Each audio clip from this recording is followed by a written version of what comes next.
Hello students, आज का हमारा टॉपिक है mole fraction.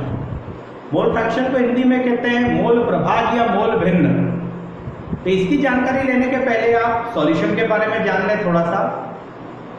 Solution is the combination of solute and solvent. विलयन दो घटकों से मिलकर बना होता है, विलेय और विलायक। अब विलेय क्या है, जिसे हम सॉल्यूट कह रहे हैं, तो जो घोला जाता है उसे हम विलेय कहते हैं, और जिसमें घुलता है उसे विलायक कहते हैं। जैसे नमक, शक्कर, यूरिया, ये सब घोले जाते हैं, तो ये सब सॉल्यूट हो गए, विलेय। और जिसमें घोला जाता है, तो नॉर्मली हम पानी में घोलते हैं विलयन बनाने के लिए, सॉल्यूशन के लिए, तो वो हो गया आपके पास विलायक या solvent. Water is universal solvent कहा भी जाता है। तो किसी भी विलयन के दो कंपोनेंट होते हैं, सॉल्यूट एंड सॉल्वेंट। अब यदि हम मोल फ्रैक्शन की डेफिनेशन ले रहे हैं, तो मोल फ्रैक्शन सॉल्यूट के लिए अलग होती है और सॉल्वेंट के लिए अलग होगी। जैसे यदि हम कहें कि सॉल्यूट के लिए क्या है और सॉल्वेंट के लिए क्या है, तो उसके लिए पहले हमें उसके मोल को निकालना पड़ेगा, क्योंकि फ्रैक्शन का मतलब होता है भिन्न। जब अनुपात करेंगे जब भी भिन्न होगा, रेशियो निकालेंगे तभी भिन्न होगा। तो कैसे निकालें, तो सबसे पहले हमें मोल चाहिए होता है, तो मोल से ही उसकी डेफिनेशन शुरू करेंगे। मोल फ्रैक्शन को लेते हैं, सॉल्यूट के लिए अलग। The ratio of moles of solute and total mole of solution is called mole fraction of solute. अब सॉल्वेंट के लिए the ratio of moles of solvent and the total moles of solution is called mole fraction of solvent. तो पहली definition थी मोल fraction of solute के लिए, दूसरी definition होगी मोल फ्रैक्शन ऑफ सॉल्वेंट के लिए। हिंदी मीडियम वाले देख लें, किसी भी विलेय के मोल तथा विलयन के मोलों का अनुपात विलेय का मोल भिन्न कहलाता है। आप लिख भी सकते हैं उसको। अब विलायक के मोल भिन्न लेते हैं, तो किसी भी विलायक के मोल तथा विलयन के कुल मोलों का अनुपात विलायक का मोल भिन्न कहलाता है। ये दो डेफिनेशन हमारे पास आ गई। तो सबसे पहले हम मोल निकाल लेते हैं। तो देखें जरा, n को हम मोल से व्यक्त करते हैं या मोल को n से व्यक्त करते हैं। इसमें यदि हम यहाँ पर a लगाते हैं, तो पहले हम देख चुके हैं a related for solvent and b related for solute. तो ये रहा आपके पास मोल ऑफ सॉल्वेंट, ये रहा मोल ऑफ सॉल्वेंट। फिर है आपके पास NB, तो ये हो गया mole of solute. Hindi medium वाले भी समझ रहे होंगे। ये रहा आपके पास सॉल्वेंट विलायक, सॉल्यूट विलेय। तो विलायक के मोल Na से व्यक्त करेंगे, विलेय के मोल Nb से व्यक्त करेंगे। अब हमारे पास डेफिनेशन आ रही थी, पहले विलेय के मोल की लेते हैं। तो पहले इंग्लिश मीडियम में देख लें, तो मोल फ्रैक्शन ऑफ सॉल्यूट ये रहा मोल fraction of solute equal to moles of solute upon total moles of solution. तो मोल्स ऑफ सॉल्यूट ये रहा Nb upon total mole of solution. तो सॉल्यूशन में सॉल्यूट सॉल्वेंट दोनों हैं, ये दोनों आ जाएंगे आपके पास Na प्लस Nb। अब मोल फ्रैक्शन ऑफ सॉल्यूट को आप रिप्रेजेंट करेंगे, तो ये हमने हटाया, रिप्रेजेंटेशन करते हैं उसको XB। याद हो गया, प्रीवियस वीडियो में हमने देखा था XB is mole fraction of solute. तो ये आपके पास mole fraction of solute equal to Nb upon Na plus Nb। Hindi medium वाले ध्यान देंगे, विलेय के मोल भिन्न बराबर विलेय के मोल बटे विलयन के मोल। विलयन में विलेय और विलायक दोनों हैं, तो ये आपके पास एक फार्मूला निकल आ गया। Similarly XA equal to Na upon Na plus Nb, ये फार्मूला आ गया आपके पास मोल फ्रैक्शन ऑफ सॉल्वेंट के लिए। तो किसी भी विलायक के मोल भिन्न विलायक के मोल बटे विलयन के मोलों का अनुपात होता है, ये आपके पास है। अब एक एक्सरसाइज देखते हैं, फार्मूला वही है, एक एक्सरसाइज देखते हैं। 4 ग्राम NaOH dissolved in 90 ml of water। 4 gram sodium hydroxide को 90 मिलीलीटर जल में घोल दिया, तब आप उसके लिए मोल फ्रैक्शन निकालिए। यदि हम मोलरिटी के लिए लेंगे तो 90 ग्राम लिख देते हैं वहां, तो अब कैसे निकालें? तो अब हमारे पास यहाँ है मोल फ्रैक्शन बराबर मोल है, ये तो मोल है, तो पहले मोल निकालना पड़ेगा। पिछले वीडियो में मोल निकालना सिखाया आपको। मोल बराबर मास अपॉन मोलिकुलर मास, हमेशा याद रखें, mole equal to mass upon molecular mass, द्रव्यमान बटे अणु द्रव्यमान। तो पहले Na और Nb दोनों के हम मोल्स निकाल लें। चलो यहाँ देख लेते हैं। तो सबसे पहले हम Na निकाल लेते हैं। Na कौन है? सॉल्वेंट, ये रहा आपके पास। और Nb कौन है? सॉल्यूट, ये रहा आपके पास।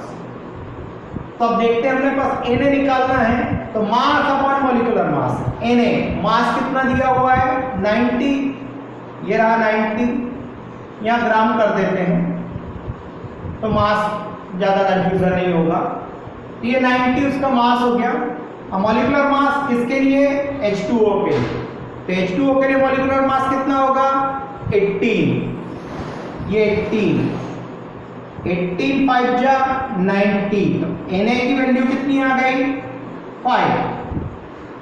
अब Nb की निकालना है, तो भाई मास अपॉन मोलिकुलर मास। तो मास कितना दिया हुआ है? 4 ग्राम, तो 4 अपॉन मोलिकुलर मास NaOH का कितना होता है? 40। कैसे? सोडियम के लिए 23, ऑक्सीजन के लिए 16, हाइड्रोजन के लिए 1, टोटल 40। ये लिखा 40। तो Nb की वैल्यू कितनी आ गई आपके पास? कितनी आई? यदि हम इसको देखते हैं तो आंसर आ रहा है आपके पास 0.1। तो Na की वैल्यू आ रही 5, या आपके पास moles of solvent 5 and moles of solute 0.1। ये हटा देते हैं हम इसको, ठीक है ना?